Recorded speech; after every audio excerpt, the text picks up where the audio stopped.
Show Dogs is dog shit. Aside from being a mastiff waste of time, Show Dogs somehow manages to ascend itself from being your average, inoffensive dogs that talk movie we've seen countless times before, into one of the most mind-beagling, out-of-touch and embarrassing attempts at a children's movie I've seen in recent years. The story follows a talking dog named Max, that's original, voiced by none other than Ludacris. Oh, this is ludicrous. He obviously does an appalling job because his voice work lacks any kind of character whatsoever, so you wind up with a performance like this. Besides, it was a good thing I did out there today. Warms my heart to see that family reunited. Yep. So in this universe, dogs can speak English to each other and other animals, but humans can't understand it. Why am I talking to dogs? Even though in this world, police dogs are trusted to go undercover and attend stakeouts by themselves. I'm not going to get too hung up on the rules here because this film would only ever be entertaining for 3-year-olds anyway. I would have stopped the madness, but alas, I was not able. Now life has taken us on separate paths. But when a film like Cats and Dogs is trumping you and how much more sense its nonsense rules make, let's just say it doesn't show much conviction, does it? And why should it? This film is directed by Raja Gosnell of Big Mama's House, The Smurfs, and live-action Scooby-Doo fame. Look out! Ruh-roh! And they could have gotten away with it too, if it wasn't for those meddling mothers. It wasn't until we got to the part that has been raising so much controversy that I had my little mom red flags going. We'll get more into that in a moment though. So the actual plot of this movie is that some evil baddies are smuggling animals by using a dog show in Las Vegas as a front. So Ludacris and Will Arnett have to go undercover as a show dog and trainer to specifically save a baby panda. Such an ingenious setup for a kids movie, huh? I just know that plot points such as animal smuggling and undercover cops is what immediately pops into my head when I think of innocent talking dog movies for children. I've been around the block, you know, and not on a leash if you catch my drift. What the fuck? This is like if 101 Dalmatians was actually about puppy farming 101 Dalmatians. Or if instead of Air Bud being about shooting basketballs like a true champ, it's actually about the shady behind the scenes where Air Bud shoots up steroids into his ass in the locker room. How truly out of touch are these movie producers that scripts like these can get past the "are you kidding me?" stage? I swear these morons have never properly interacted with a child before in their lives, and yet they're being trusted to make entertainment for them. These dumbasses probably bake their poor kids cupcakes with cocaine instead of flour, so wrapped up in their fake Monopoly board movie world that children appear to them as nothing more than living, breathing dollar signs. Or worse. Thing is, most parents and kids wouldn't care about any of this. They see a funny dog being cute, maybe doing a dab or two, and that's more than enough to justify the price of entry. Forget about the kind of weird, questionable setup. It's not quite far enough to really upset anyone that seriously. However, once you get to the scene where Ludacris gets his balls fondled while his buddies teach him to go to his happy place until it's over, in a disturbing, unintentional or not child grooming allegory, that's where one has to stop making excuses for filmmaking like this. Well, my gut kind of sunk a little. I thought, what in the world? I kind of didn't know what to think. It was kind of dumbfounding. Is that really on a movie right now that my kids are watching? Now, obviously, these horrendous scenes were cut from the film once the backlash started to hit, and you're not exactly going to find these on the DVD extras. But thanks to YouTube user SpaceCowboy222, I was able to get a proper look at these scenes after hearing all the stories. The inspection of the private parts is the hardest part about being a show dog. Are you kidding me? I need to find a new word other than inept, because the sheer bumbling incompetence is so profound, so authentic in its complete out-and-out idiocy, that I'm finding it difficult to even put into words how insulting and inappropriate this is. Not a single one of the nitwits who wrote the script, directed the sequences, checked over the dailies of Will Arnett grabbing the dog's puppy makers, or even anyone who had a passing knowledge of these scenes thought that this was a bad idea enough to cut it out of the movie. You might not think it's fair to hold this against the film, seeing as they did cut it out after catching heat, but the sheer fact that they either were completely unaware that this was even bad, or the fact that they thought they could get away with it in the first place, is the true sign of a clueless, cynical, worthless product. It doesn't matter if they're aware of how bad it was or not. It was still in the first theatrical cut of the film, and we cannot let them forget that they have to be held accountable. Focus on not reacting. You must go in your mind to your epic race. If for no other reason than to point and laugh at their complete buffoonery. And anyway, now the movie makes so much less sense because of these scenes being cut, when the film was clearly written around these creepy moments kind of progressing the story, or at least being part of it and influencing the editing and pacing. So now instead, in the edited version that's on the DVD, the same weird old guy who in the original fondled his nuts, runs his wrinkly hands along the poor dog, this time without specifically showing the fondling. It's sort of implied if you have any idea what goes on at dog shows, I guess. But then they have the nerve of blasting Sexy and I Know It by LMFAO, which is almost even more insulting and bizarre. I'm sexy and I know Once you know the entire story of the controversy. So with all that nonsense out the way, what is even left to talk about? Well, unsurprisingly, there's plenty of other garbage. Oh shit. That's kind of really amazing.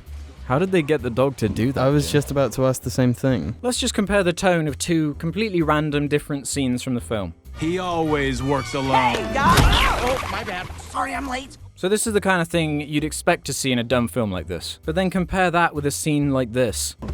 Contraband entering New York ports comes under NYPD jurisdiction. Lingley is not mere contraband. Her But kidnapping. who is this for? So aside from this film being a tonal mess that can't decide if it wants to be cute and kiddie or slightly more adult and edgy, First, I'll take that catnip you promised. Cell 614. the constant bad jokes, quips, and puns, and my god are they bad, You play defense? I play open fence. and funny man fall over, which is always a hoot. The cherry on top is my absolute favourite bad media trend, reference humour. He's a lady and the tramping her. What? Of course, movies like this scrape the bottom of the barrel in terms of their content and just chase whatever trend is out there. So it's no surprise that this is how they try to add life and humour to their worthless movie. Just remember, folks, if you can't think of any actual jokes, just make a reference. And fuck it, that'll do. Now this really is the life of Pi. This is not a joke. It has about as much comedic substance as an actual reference in the bottom of a Wikipedia article. And that's not to say all reference humor is inherently bad. It just needs to be done right. Of course, the Lego Batman movie and the Lego movie also get references. What are you, the spinny Lego head guy? If this guy's an FBI agent, then I'm Lego Batman. Because Will Arnett also starred in them. And it's nice to be reminded of movies that are actually fun to watch. And wouldn't you much rather be watching those movies? Yes, I would. Please leave this style of comedy to the people who know what they're doing. And Big Mouth. You can probably tell from the footage I've shown so far that this is a sterile, cheap, putrid-looking movie. Every scene is lit like a dentist's office. The production budget was only about $5.5 million according to IMDb, so chances are they planned out the shoot to be as cheap and quick as possible. So clearly they had no time to make it look like an actual movie. Now we're too busy coordinating hundreds of dogs. At points there are shots so bad that it veers on cool cat levels of amateur. I don't think the camera ever moves beyond one axis, hence the flat, lifeless look. Nah, we don't need any energy or excitement in our kids' movie. We have cute dogs. I'll just animate a dog dancing and then dab. I don't know. At one point, they even have the balls to homage Raiders of the Lost Ark, but without the camera work, tension, music, violence, acting, humor, build-up, action, pace, editing, set design, setup, payoff, choreography, or literally anything that makes that scene special. And then we get to the message of this movie, which besides it originally endorsing child grooming, is some confusing message about accepting people for who they are. Max, aka Ludacris, originally judges the show dogs for being vain and petty, but then learns to appreciate that they work really hard, which means I now respect them. Even though dog shows are kind of infamous for how badly they treat their animals. At least it's anti-animal smuggling. Right? The more you think about this movie, the more dreadful it becomes. It really is good for nothing. Last but not least, we need to talk about how many goddamn dibbies are in this movie. Now, I realize I've never actually explained what a dibby is, despite using the word multiple times in the past without elaboration. Dibby, D-I-B-B-Y, is a word that I came up with to describe the phenomenon of creatures, characters, or things that are used for their cuteness and or comedy to manipulate audiences into liking a product or idea, often with the intended goal of the dibby becoming a worldwide marketing prodigy. For example, the slugs from Flushed Away, the minions from Despicable Me, the raving rabbids, BB-8 Ewoks and the Porgs from Star Wars, the aliens from Toy Story, Brains and Wheelie from Transformers, the rabbits from Curse of the Were-Rabbit, Nibbler from Futurama, Olaf from Frozen, Pikachu from Pokemon, Wall-E, you get the idea. And it doesn't necessarily have to be restricted to fiction either. My corgi, Argy, is a damn dibby himself. Red pandas are pretty dibbyish. The 1965 B&W Isetta is an example of an inanimate object that is a dibby. And now that I think about it, Danny DeVito's a bit of a goddamn dibby too. So how does this idea relate to show dogs? Well, dogs are the real-life incarnation of what I consider to be true dibbies. The ultimate dibbies, in a way. With breeds like pugs, chihuahuas, French bulldogs, and whatever the hell this completely ridiculous dibby right here is, being available as extremely valuable pets because of their popularity, it's not surprising that a piece of trash movie like Show Dogs would attempt to harness the true might of the dibby, but without respecting their power. I have to say that they may have gone too far on the dibby front this time, with the movie having annoying CG dibby pigeons, a dibby pug, whatever this dibby is, the panda dibby, and the countless breeds of dibby dogs in the background of multiple shots. This is enough dibby to fill an entire franchise spanning multiple series, let alone one movie. I think it's safe to say that it's complete goddamn dibby overload. Oh, buddy.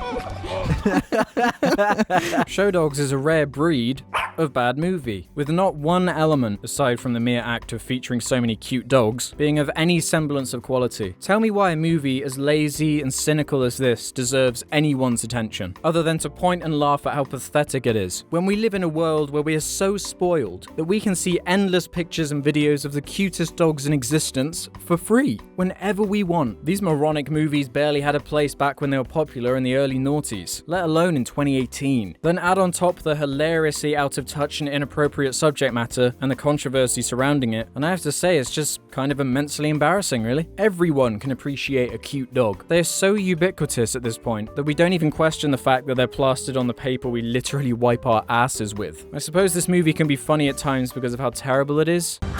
Here we go again. Holy shit. Which is more than what can be said about some of the other movies in this series. But as far as the ranking goes, I'd put it in between Woody Woodpecker and the Oogie Loves, with the Oogie Loves being worse. The link to the full search for the worst list is in the description. As far as genuinely good movies about dogs go, I'd recommend 2018's Isle of Dogs by Wes Anderson, or if you're in the mood for something more depressing and crushing and sad, I'd say check out Amores Perros from the year 2000, if you're not too faint of heart. Thank you all for watching, and for the love of God, don't feel like you need to hound me for my use of puns. I swear the reign of Terrier will end soon. This has already been dog grading enough. Look, I'll give a large Dalmatian to charity for every bad pun I've made. Man, this is rough. I'm ending it now.